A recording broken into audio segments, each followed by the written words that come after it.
Sports professor Rick Horrow at Sonoma at the end of the IndyCar racing season, but at the beginning of a multi-year commitment that will end up in inevitable superstardom for a upcoming hero in racing, Zach Veach. How does that sound? Does that sound good? You like it's a great introduction. I'm just going to have to pay you for it maybe now. Yeah, you listen. You can't. First of all, there is no price that's going to deal with that. So welcome to the big time. Yeah, thank you so much. I mean, just understanding what all of this means and that I get to wake up every day knowing that I have a 3-year full-time ride in IndyCar with Andretti Autosport is incredible to me. I'm still waiting to wake up from a dream because this is exactly how I dreamt it from the time I was a little boy. And to be able to do it with Group 1001 as our supporter on this is going to be extremely special. Tell me the story generally about how you end up in a situation like this and what's the moral.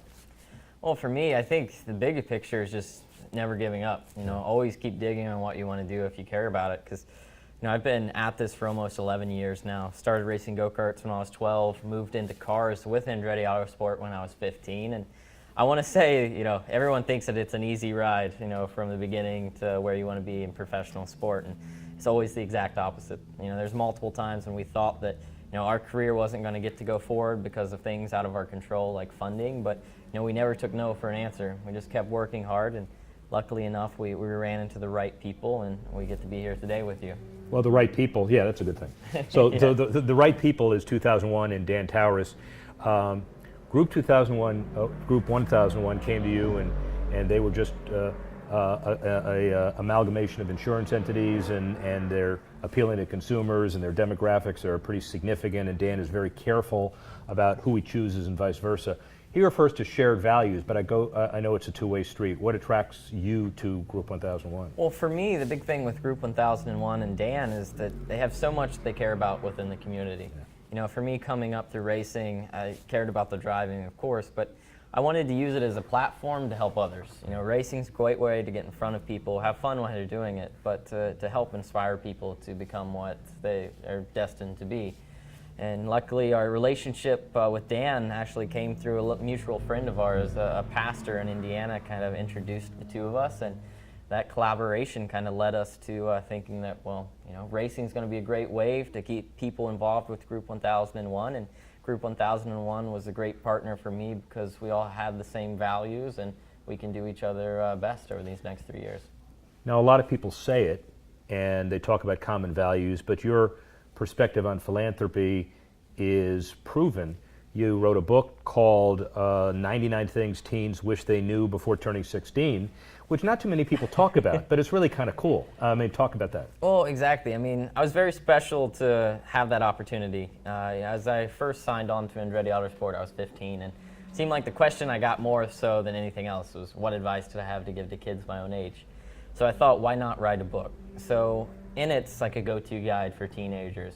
Being 22, turning 23 soon, finally at my dream job of being a Verizon IndyCar driver, I feel like I need to write a different book with completely everything I learned, from turning 16 to 23. I say that like I have things figured out now. No, I'm constantly learning every day, obviously, but there's just so much more in business you start to kind of surround yourself with as you get older and into this kind of spots. And I think the biggest thing is just being comfortable outside of your comfort zone.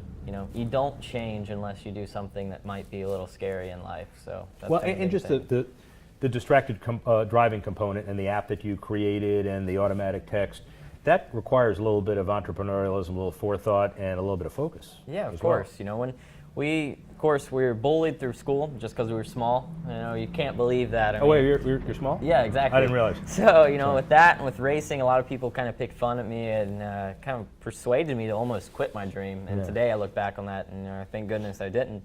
And then I lost a close friend due to texting while driving. So everything I've been involved with as I kind of came up in this sport was something that affected me personally.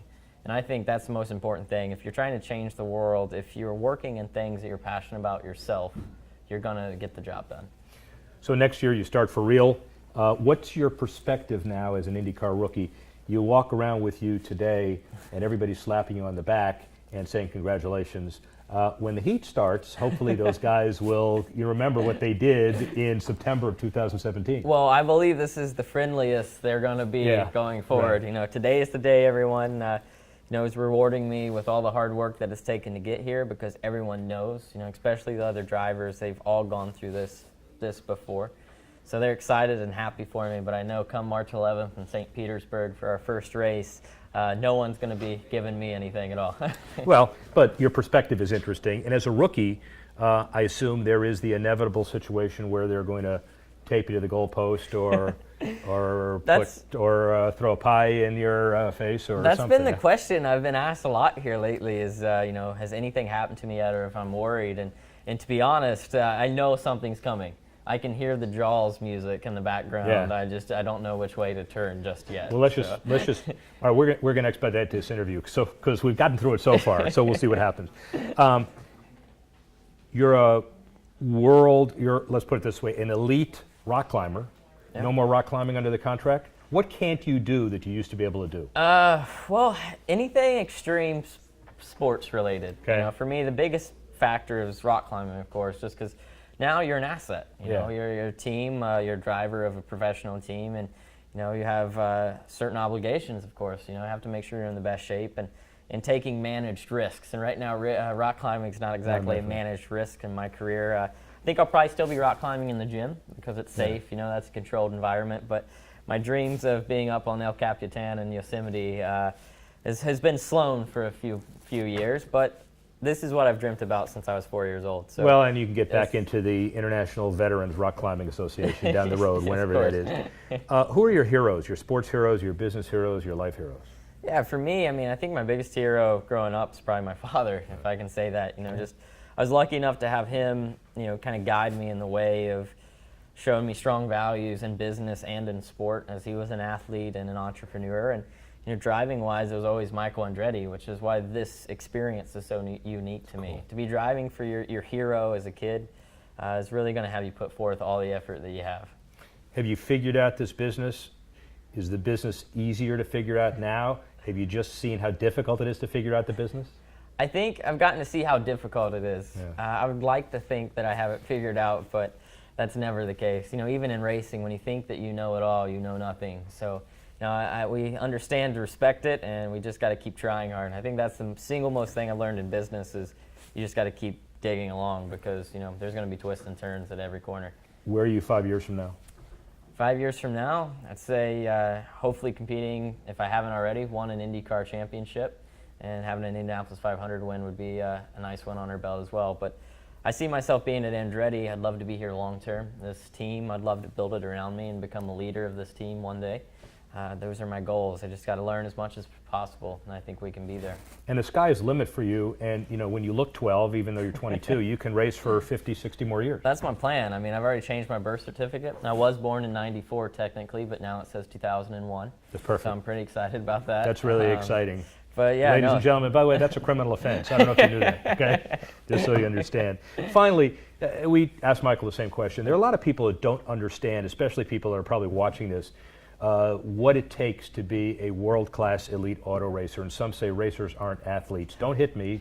I'm just the messenger. What do you say to that?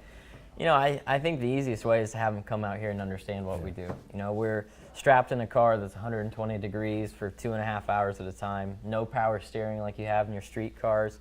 We lose 4 to 6 pounds just from perspiration, sweating throughout the race. So, it's extremely difficult. We have to be in the best shape of our lives. We train just like an NBA player or an NFL player. And that's what, at the end of the day, makes who's very successful and has a limited amount of success. It's just how much you dedicate to it. And for me, this is my entire life. Group 1001, Zach Veach, Andretti Racing, thank you, my friend. Thank you. Really Rick. appreciate it. Appreciate it.